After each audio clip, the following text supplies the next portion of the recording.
છે પોસ્ટ વિભાગની નવી વ્યવસ્થા, હવે સાધારણ ટપાલની પણ થશે ઓનલાઈન ટ્રેકિંગ। પોસ્ટ વિભાગ મારફતે સાધારણ ટપાલ મોકલ્યા બાદ તે ગંતવ્ય સ્થળે પહોંચી કે નહીં તેની ચિંતા હવે ભૂતકાળ બની જશે।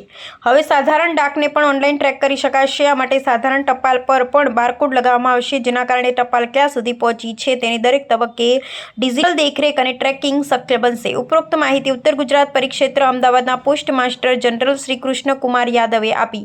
Post master general Shri Krishnakumar યાદવે જણાવ્યું કે પોસ્ટ વિભાગે દેશભરમાં ડાક સેવાઓના આધુનિકીકરણ અને કાર્યક્ષમતામાં વધારો કરવા માટે એક મહત્વપૂર્ણ પગલું ભર્યું છે। આ અંતર્ગત એડવાન્સ્ડ પોસ્ટલ ટેકનોલોજી 2.0 એપ્લિકેશનમાં સાધારણ ટપાલ માટે બારકોડ આધારિત ઇન્ડક્શન અને ઇનવોઇસિંગની નવી સુવિધા અમલમાં મૂકવામાં આવી છે। સાધારણ ડાક પોસ્ટ વિભાગના વાર્ષિક મેઇલ ટ્રાફિકનો સૌથી મોટો હિસ્સો ધરાવે છે।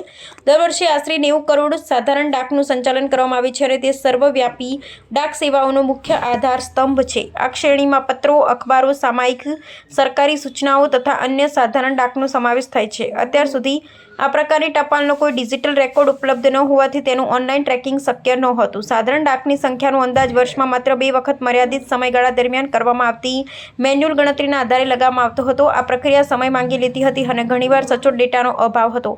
પરિણામે કામગીરીનું આયોજન, સંસાધનોનું અસરકારક સંચાલન અને સેવા સુધારણા માટે જરૂરી વાસ્તવિક માહિતી મેળવવામાં મુશ્કેલીઓ ઊભી થતી હતી। આ જરૂરિયાતને ધ્યાનમાં રાખી હવે એપીટી 2.0 એપ્લિકેશનમાં દરેક સાધારણ ડાકનું બારકોડ આધારિત ઇન્ડક્શન કરવામાં આવશે। ઉપરાંત સંબંધિત ડિલિવરી પોસ્ટ ઓફિસમાં પહોંચતી દરેક સાધારણ ડાકનું પોસ્ટમેન દ્વારા ડાક સેવા એપ્લિકેશન મારફતે વિતરણ કરવામાં આવશે। પરિણામે સાધારણ ડાકના સમગ્ર સંચાલન અને વિતરણ પ્રક્રિયા સંપૂર્ણપણે ડિજિટલ માધ્યમથી થશે। આ નવા વ્યવસાયથી સાધારણ ડાકની સંખ્યાનો વાસ્તવિક અને ચોક્કસ ડિજિટલ રેકોર્ડ ઉપલબ્ધ થશે, તેમજ સમગ્ર ડાક પ્રવાહ પર વધુ અસરકારક રીતે દેખરેખ રાખી શકાશે। Post master general Shri Krishnakumar યાદવે જણાવ્યું કે નવી વ્યવસ્થા હેઠળ મોટા પ્રમાણમાં ડાક મોકલતા બલ્ક મેલર્સને હવે પણ પ્રોત્સાહિત કરવામાં આવી રહ્યા છે કે તેઓ પોસ્ટ વિભાગ દ્વારા ફાળવવામાં આવેલ બારકોડ શ્રેણીને સાધારણ ડાક પર સીધી જ પ્રિન્ટ કરે અથવા ડાક રજૂ કરતા પહેલા પૂર્વ મુદ્રિત બારકોડ ચોંટાડીને ડાક જમા કરાવે। ઉપરાંત બુકિંગ સંબંધિત માહિતી માઇક્રોસોફ્ટ એક્સેલ ફોર્મેટમાં ઉપલબ્ધ કરાવવા પણ અનુરોધ કરવામાં આવ્યો છે, જેથી સાધારણ ડાકની ઇન્ડક્શન પ્રક્રિયા વધુ ઝડપી, ભૂલ રહિત અને સુવ્યવસ્થિત રીતે પૂર્ણ થઈ શકે। આ વ્યવસ્થાથી સાધારણ ડાકની પ્રોસેસિંગ વધુ ઝડપી, વ્યવસ્થિત અને પારદર્શક બનશે, તેમજ ડાક કામગીરીમાં સ્વચાલન ઓટોમેશનને પણ પ્રોત્સાહન મળશે। Post master general Shri Krishnakumar યાદવે જણાવ્યું કે બારકોડ આધારિત ઇન્ડક્શન અને ઇનવોઇસિંગ વ્યવસ્થાથી ડાક સંચાલનમાં પારદર્શિતા અને જવાબદારીમાં વધારો થશે, તેમજ સાધારણ ડાકની અવરજવર પર અસરકારક ડિજિટલ દેખરેખ સુનિશ્ચિત કરી શકાશે।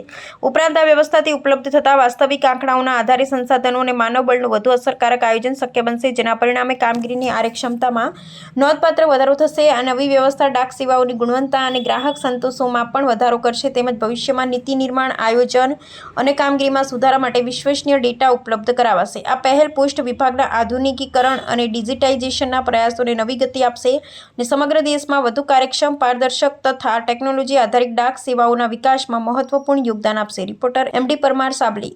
આવા ન્યૂઝ જોવા માટે સાબર આવાઝ યુટ્યુબ ચેનલને સબસ્ક્રાઇબ કરો અને લાઇક કરો, જેથી હવે પછીના દરેક સમાચાર સબસ્ક્રાઇબ કરેલા હશે તેઓને નવા સમાચારની માહિતી મળી જશે।